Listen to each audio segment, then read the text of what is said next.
Hello everyone, welcome back to my channel Provocative Biofield. I am your Sagarika Babu. In this video, we are going to see about the human excretory system.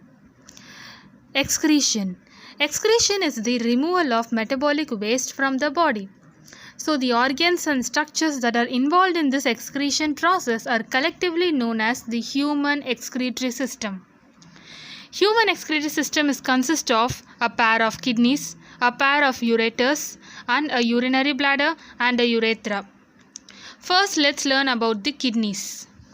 There are totally two kidneys are present in our body, one on right side and another on left side.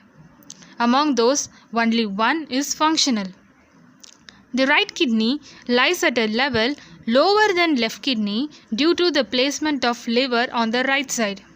Okay, so these kidneys are reddish brown in color and they are bean shaped in structures.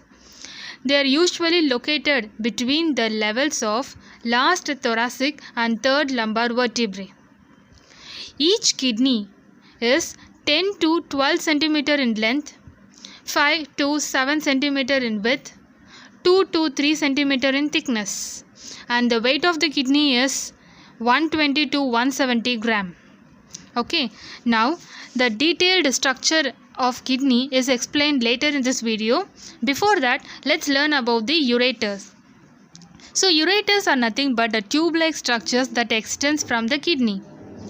Each ureter from each kidney leaves the renal pelvis and runs downwards towards the urinary bladder. Each ureter is 25 to 30 cm in length and it is lined by transitional epithelium. So this transitional epithelium is nothing but a compound epithelium containing 4 to 6 layers. So this is all about the ureters. Next is urinary bladder.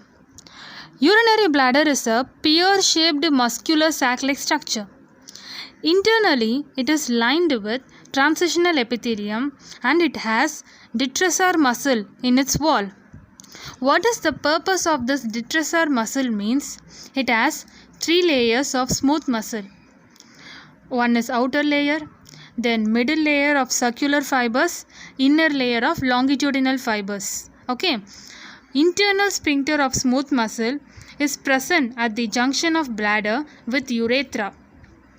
Below the internal sphincter, external sphincter is present, which is made of skeletal muscles and it is under voluntary control. Internal sphincter consists of smooth muscle.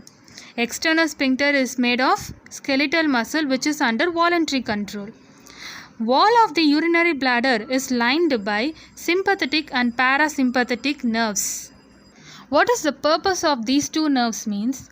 Sympathetic nerves cause relaxation of the internal sphincter. Therefore, it causes filling of the urinary bladder. While parasympathetic nerves cause contraction of the detrusor muscle and relaxation of the internal sphincter, thus causing the micturition. What is micturition means? It is the expulsion of urine from the urinary bladder. So I repeat. So this micturition process is done by this sympathetic and parasympathetic nerves. Sympathetic nerves cause relaxation of the internal sphincter, so it causes filling of the urinary bladder. Parasympathetic nerves cause contraction of the detrusor muscle and relaxation of the internal sphincter, which leads to micturition. Okay. So this is how this process occurs. While the triangular area between the opening of ureters and urethra is called trigone of bladder. Trigone of bladder. Next is urethra. Urethra is a tube-like structure that carries urine from the urinary bladder to the exterior of the body. In female, urethra is 4 cm, but in males, urethra is 20 cm. That is why urinary tract infections are more common in females because of the short length of the urethra. In males, urethra conducts both urine and semen. That is a very important point you need to remember. Due to the short length of the urethra, females get more urinary tract infections, and in males, urethra conducts both urine and semen. Next, let's learn about the structure of kidneys.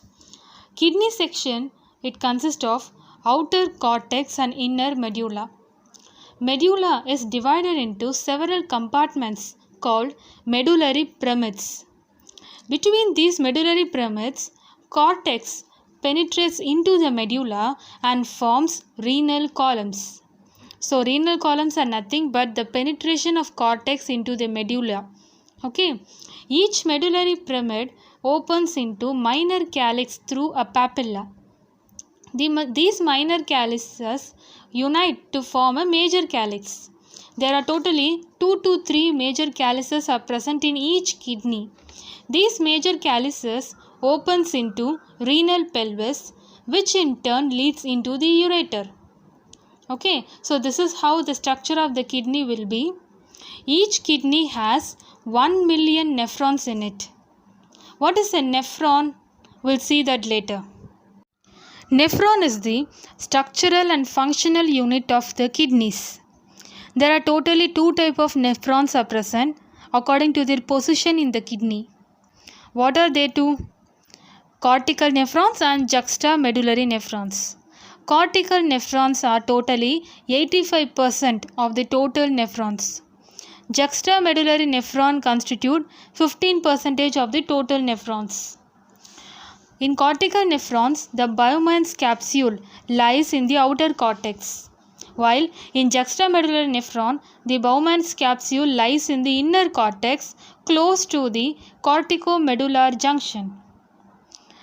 The loop of Henle is somewhat short in cortical nephrons and they are longer in juxtamedullary nephrons. Cortical nephrons, they do not help in concentrating urine, while juxtamedullary nephron, they help in concentrating urine. Okay, so these are the difference between the cortical nephrons and juxtamedullary nephrons. Now, let's learn about the structure of the nephron, how it will appear. It consists of Malpighian corpuscle and renal tubule. Malpighian corpuscle is also known as renal corpuscle or Malpighian body. It consists of glomerulus and Bowman's capsule. Now, the second structure is the renal tubule. It consists of totally 3 parts. PCT, proximal convoluted tubule, then loop of Henle, then DCT, distal convoluted tubule. So these are the structures that are present in the nephron. One is Malpighian corpuscle, which consists of glomerulus and Bowman's capsule, and renal tubule, which consists of PCT, DCT and loop of Henle. Right? So with that, I covered all the basics that are present in the excretory system that you need to know. Not only this, there are so many physiologies and processes and structures that need to be explained in this topic. I'll upload that video soon. If you don't want to miss that video, please subscribe to my channel and also hit the bell icon if you don't want to miss that video. Fine. Have a nice day. Thanks for watching.